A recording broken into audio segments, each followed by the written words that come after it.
Jeez Louise, won the die roll again in round 3. Still playing first. This is a keep, thanks to Elvish Visionary, plus we have 2 drops and 3 drops, so this is a pretty fine hand, I would say. Against Stefan me Planeswalker. Stefan me Planeswalker. Oh, Planes.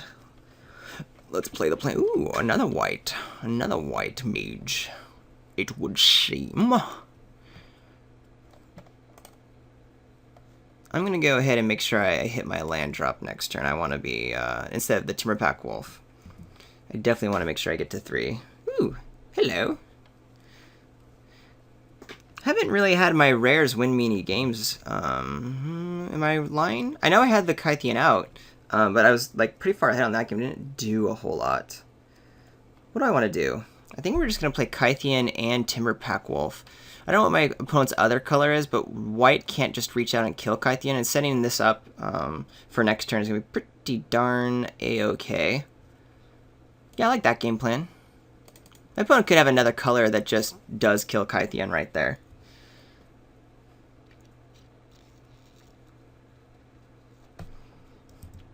I am going to attack with the Elvish Visionary. I should have done that first. Whoopsies. It's a point of damage or it's a card. Either or is fine with the Visionary. Then we'll rock and roll with Kythian. And passe the turn. Oh, the hero of Akros.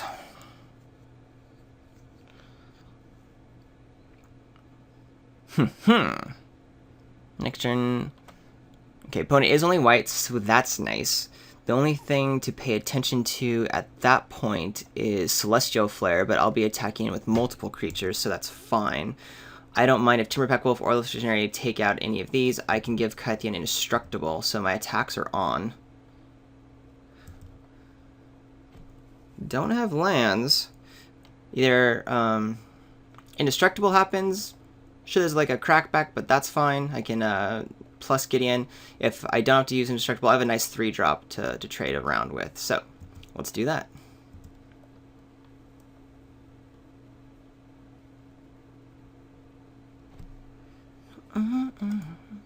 Attacking with all creatures.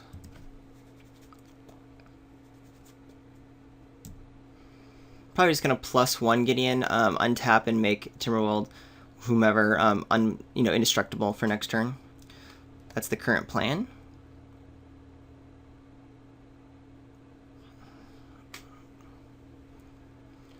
Opponent just wants to eat, that's fine. We just want to get Kythian flipped, get the attack with 2 others.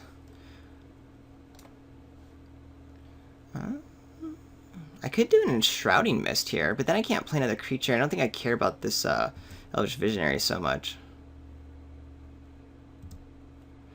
Opponent takes 4 in the process.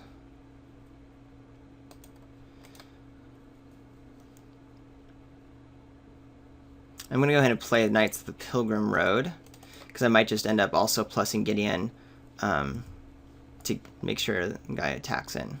Not too sure. We'll see if this Okron Jailer starts getting out of hand.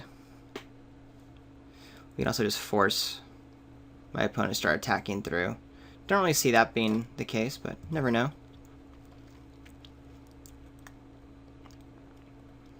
I missed a land drop. We'll see if my opponent misses a land drop. I'm super happy to trade my Timberpack Wolf with some kind of card.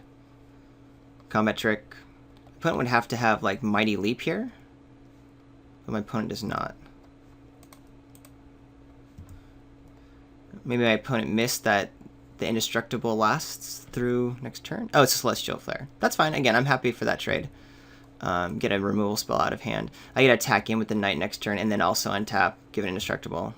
Life is grand. And play another 3-drop after that.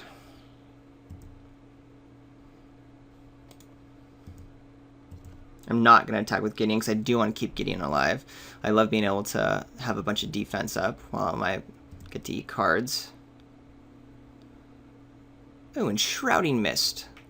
Do I play my own Enshrouding Mist? Just to save a bunch of life. Could play the Titanic Growth then. Yeah, I think I'm going to go ahead and play Titanic Growth. Keep my guy alive as well. It's a card for card. I'm playing Titanic Growth because it's more mana versus the Enshrouding Mist. So everyone stays alive. We'll keep this guy untapped and indestructible. My opponent could certainly go ahead and like tap him down and attack Gideon down, but then my opponent's using a bunch of mana for turn. Ooh, the mirror match.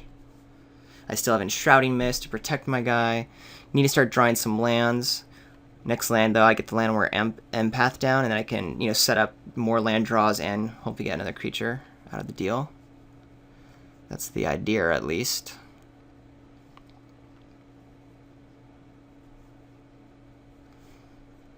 What else is happening here? Opponent got out of his or her mana situation before I did. Opponent's still going in for it, it would seem. Not too sure this is going to be tapped down or not yet.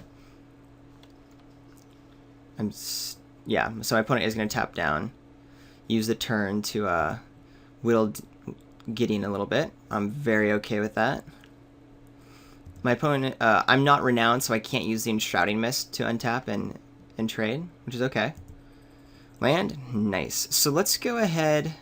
I'm definitely going to attack it, and my opponent is going to get renowned, get untapped, so I definitely want another creature down, and I want to know how my next few turns are going to go before I make any more decisions. I do want the plains on top. And I want the Leaf Gilder. Alright, so in that case... yeah, we're just going to attack with our Knight and do the same thing with Indestructible. That is just fine.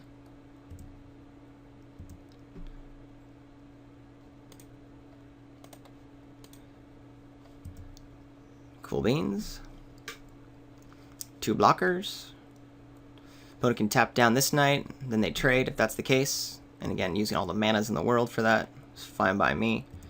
We get the Leaf Gilder out, plus an Orchard Spirit next turn. Am I attacking? Opponent can trade here. Could be in, but I have the Enshrouding Mist if I want to waste my turn on that. Is Gideon dying next turn? No, so there's really no point not to. I'm going to attack him with my 4-3. And I'll play the Enshrouding Mist if my opponent wants to go for the trade. I'm happy for that. Even gets to untap it. Opponent doesn't go for it.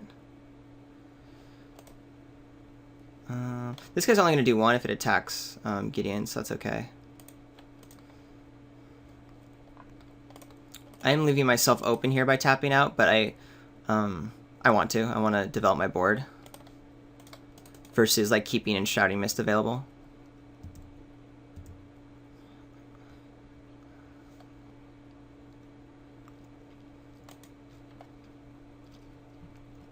My opponent says in chat off to the screen, unbeatable. I assume he's talking about Gideon. Gideon is beatable, but of course it's a Planeswalker, which is why it's a bomb.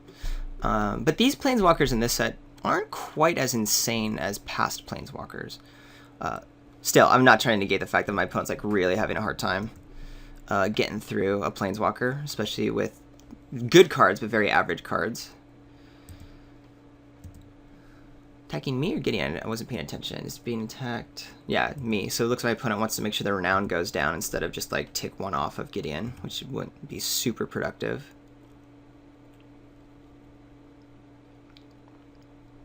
Patron. Oh, that's also nice because I see why. Opponent gets renown and gets an extra guy here. That's a nice draw. We get to play the Rocks Maulers and keep Enshrouding Mist up if I don't attack with the Leaf Gilder. And then it goes a 4/4 creature with Initial that's still a Planeswalker, alternate to be dealt to it. So I can start bashing through with Gideon. Thing is, Gideon dies next turn, but Gideon's going to die next turn anyway, unless I want to play my Sentinel of the Eternal Watch. Tap Home Slice down. Pretty sure that's what we're going to do. The question is, am I attacking into it?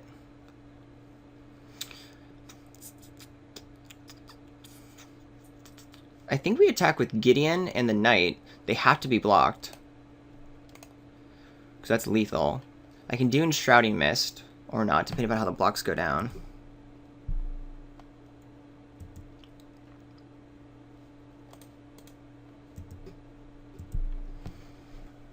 Gideon doesn't have to, I could just do 4 damage, but then, again, my opponent just eats. I don't mind if these guys trade. I could, do I want to use an Enshrouding Mist and then follow up with Rock Maulers and then Gideon dies next turn? Or do I want to use my Sentinel of Eternal Watch and just let this trade happen? I actually think I'm okay with this trade just happening.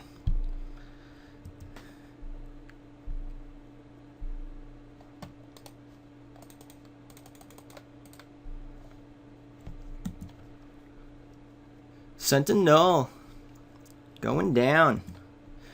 Tap Home Slice down. Gideon will go down to 1 in the air. Certainly the Sentinel can be removed and then Patron can do a bunch of damage, but then I have still more creatures to back up. And that's the Planeswalker effect. So many resources go into getting the Planeswalker off the table that it just helps out so much. You are tapped down. But of course,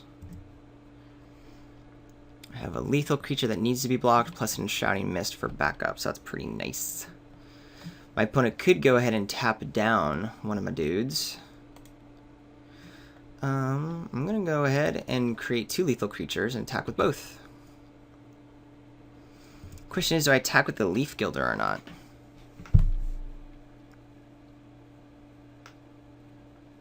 Opponent's tapping one of the creatures. Tapping Gideon, that's fine. Attack in with this guy. For sure. Has to be blocked. Can't die. This guy can be blocked, but can't die. These guys could be eaten.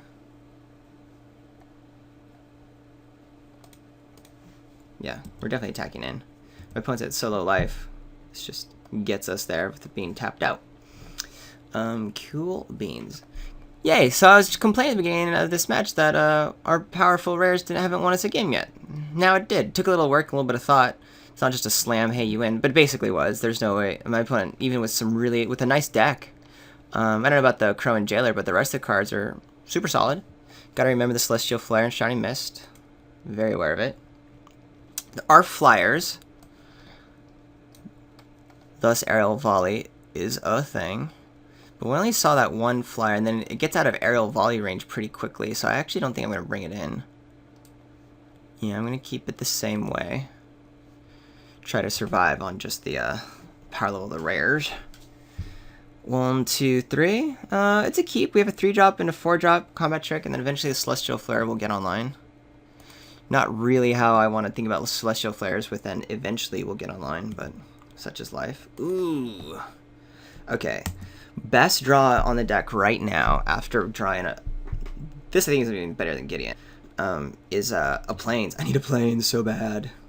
Opponent has a nice start, for sure. My opponent has a nice curve out. This is probably the person who has the Citadel, Castillon, whatever, the multicolored green, white spell that I wanted to table, but didn't. Again, I got Gideon out of the pack, so, you know, all is well. Ooh, and the Wardens are good, too. I'm going to play the Knight next turn to block the Wardens. If there's a trick or like a Celestial Flare, then that's going to happen, but hopefully I'll be able to stay alive long enough for the regulars just to take over. Yes! We got there. We so got there. Alright. Definitely want the Wardens to bash through to get huge, or to be able to draw a card. What does my opponent have? Oh no! Okay. Interesting that the Cleric didn't attack there. Maybe my opponent just wants it for the blocks. I don't know. This is going to be hard to race and deal with. What do I want right now?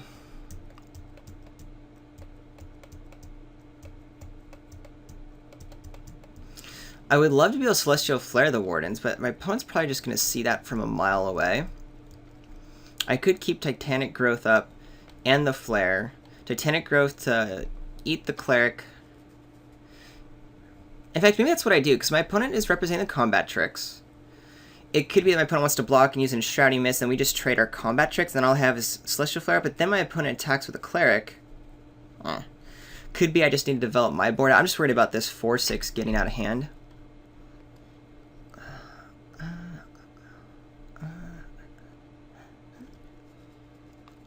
I need to kill that guy somehow. Not too sure what the right play is here. I love maybe just considering the Irregulars, but if there is a removal spell, boom. The guy's going straight down. I'd rather this guy come down later to take over the game.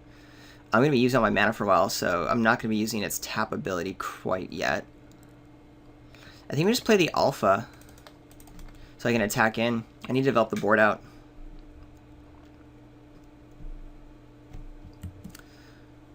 Ugh. My opponent is winning this race handily, of course. I'm hoping to use the Celestial Flare in an opportune moment. I just want to make sure this knight gets renowned so we can start doing some better blocks. Opponent will attack him with both, tap my guy down, I take 6 damage. Ooh, is there something else happening? A Meteorite killing the Summerwald Alpha.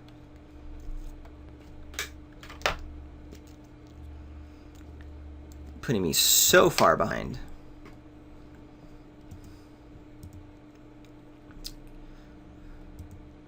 The hope next turn is that I can leave up the Celestial Flare. My opponent's going to be a little too worried to attack in with this guy without the Cleric. I have to keep it up, though. I need to use the Celestial Flare. I have the Titanic Growth as backup as well. Opponent does have 1 mana available. Let's see if we can't get this guy off the table. Opponent has 3 cards in hand and all the mana. If need be, I'm going to have to do the, like, kill this guy, take 4. Okay, yeah, so that is happening. Which, of course, is expected. Oh, I can't. Of course, the tapping. So silly. So silly. This was a bad call. Super bad call. Duh. Well, I'm still throwing out the Celestial Flare. I have to. That's the only thing I can do. It just means I should have attacked. That was dumb of me. Okay.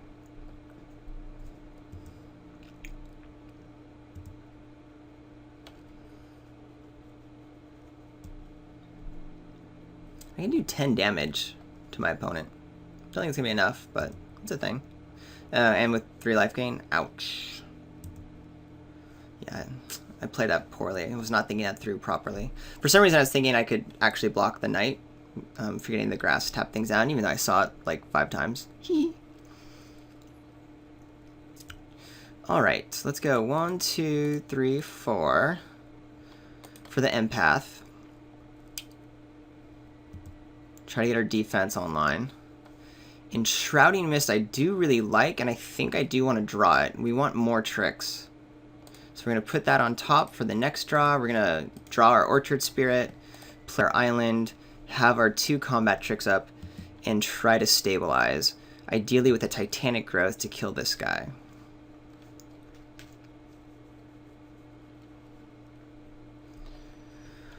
Ugh. I'm still going to be taking 3 here from the Guardian Automaton. This guy gets tapped down. If my Titanic Growth lands, then I might have a chance of stabilizing. If it doesn't, that's going to be really hard. We'll go there. Use Titanic Growth.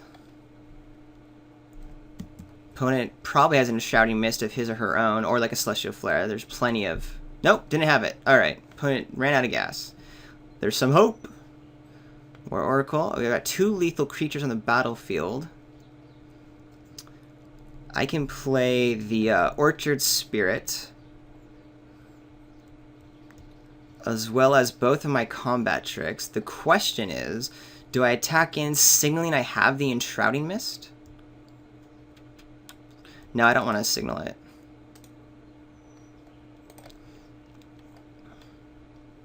We're just going to hope that my opponent continues not to have the responses, and we'll try to use our tricks to get there. I could have attacked in with the knight, and then used Enshrining Mist to untap and eat something, but I think it would have been a little obvious. This is going to be actually pretty good against us, since I'm so low on the life total. Crone Jailer can actually do some work. It's nice that I have the irregulars, though. I actually think I do want the Elvish Visionary to keep the cards flowing. My worry is if I do, since both of my combat tricks are planes, I don't want to tap out of my planes right now. So I actually do want to draw into like another plane so I can play the irregulars and still have like some kind of trick up. Nice. This does mean that I'm comfortable attacking it with the knight now. And we'll see if my opponent has a trick of some kind. But trying to narrow this gap a little bit is good. Opponent might just try to do a normal trade. And if that's the case, I'll like do a Mighty Leap or something. But my opponent doesn't go for it. My opponent knows that it's right just to keeping the life alive. Question is, do I do the irregulars now and just have Enshrouding Mist up? Yeah, I think I go for it now.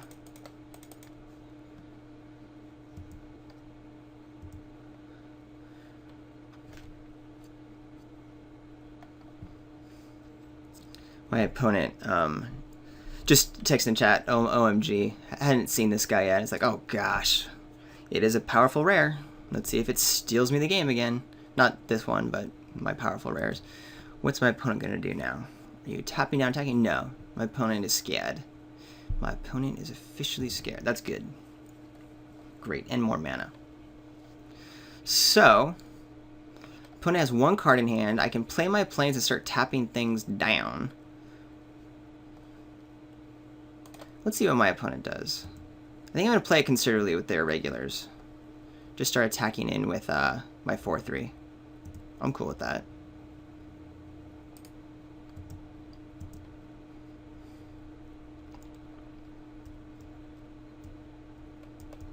I don't want to offer these trades. Opponent is tapping down their irregulars, though. That's interesting. I don't know really the point of that, to be honest. Could be missing something. Alright, narrowing the gap. We still have good defense plus good combat tricks available.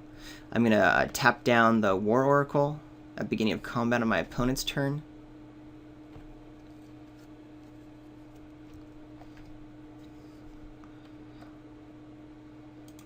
And unless my opponent has something drastic here, irregulars are going to start taking over this game. Do a tap down of the War Oracle, have my combat tricks available, and if my opponent just passes again, tap down the 3-3 and then start bashing through.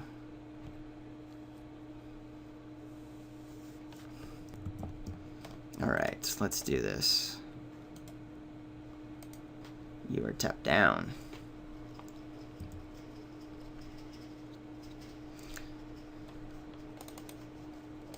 You are tapped down. Could make the Crone Jailer tap down, but I don't really see the point of that. Definitely going to keep playing these. And my opponent, yeah, I just saw like, yeah, there's no way. Like I said, if my opponent did everything that one turn, the irregulars just start taking over the game. Well, that was fun. Of course, it's fun to play really powerful rares and win. I played a few other rares before and didn't get to play them. Or at least didn't get to win with them. So that was really nice. Hope you enjoyed watching it. Thank you for watching this long. Once again, my name is Ryan. I am from manabluff.com. Comment, subscribe on YouTube. You can find me on Twitter, __RJH___. If you comment on manabluff.com, I promise to respond. Thanks for watching. See you next week. Peace.